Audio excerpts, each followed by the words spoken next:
د یو ډاکټر لپاره اخلاق څومره مهم دي. ګرانو لیدونکو السلام علیکم، وخت مو په خیر، ستړي مشئ. ډاکټر په ټولنه کې تر ټولو مهم وګړی شمیرل کیږي. ټولنه او خلک ورته ډیر په درنه سترګه ګوري، ځکه هر څوک په هر وخت کې ډاکټر ته اړتیا لري.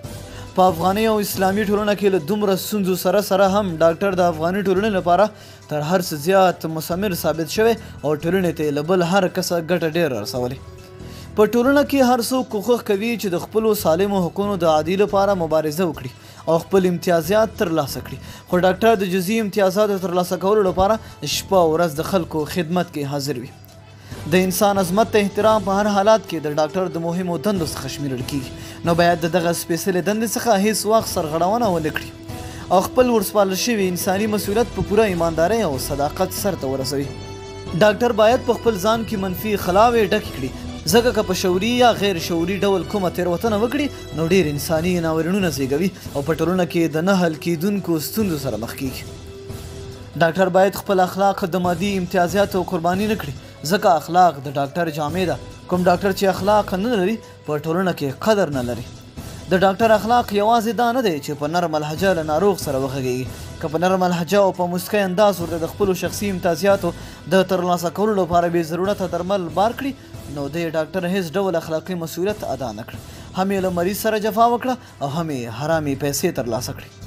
یو ښه روغتیایي کارکوونکي ځانګړتیا دا ده چې د ناروغ په درملو کې د ناروغ اړتیاوې درک او له هغې وروسته د هغه درملنه پیل کړي، ځکه د ناروغ تر درملنې هم د پیوازي اقتصادي او اجتماعي حالت معلومول مهم دي. که ډاکټر ناروغ ته داسې درمل تجویز کړي چې اخیستل یې د پیوازي له وسې پوره نه وي نو تر ناروغه کس پیوازي ډېر اغېزمنوي او په ژور خفګان یې اخته کوي.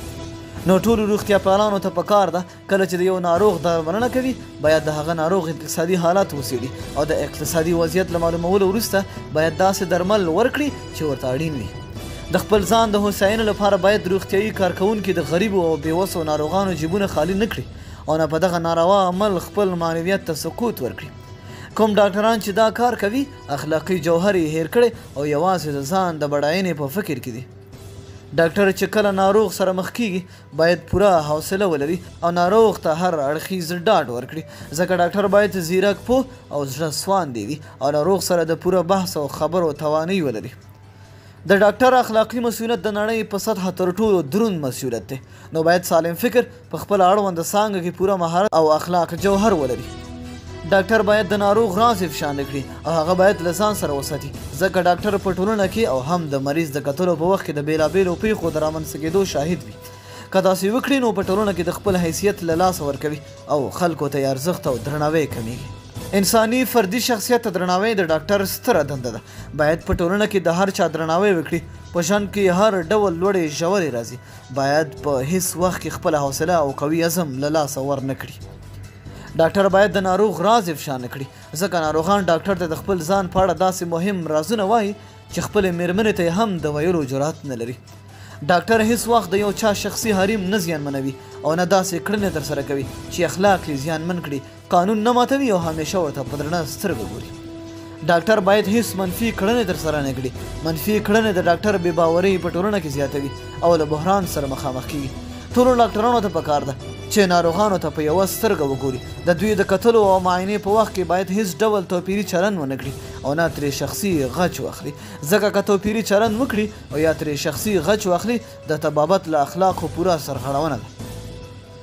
له ناروغانو سره باید انساني چلند وشي. د انساني چلند معنا دا ده چې خپل حقوق ورکړل شي کوم چې د طبابت په اخلاقو کې ورکړل شوي. ناروغ د انساني چلند نه بې برخې کول یو طبیعي جنایت دی، باید هیڅ کله ترسره نشي. کوم ډاکټران چې داسې کړنې ترسره کوي باید د مجازاتو وړ وګڼل شي، ځکه که مجازات ورکړل شي دغه ناورینونه بیا نه تکراریږي. نو ډېره مینه او مننه دوستانو چې ویډیو مو راسره تر پایه ولیدله. که خوښه شوې مو در سره لاک کړئ او د خپلو دوستانو سره هم شیر کړئ. تر بلې ویډیو د الله په امان.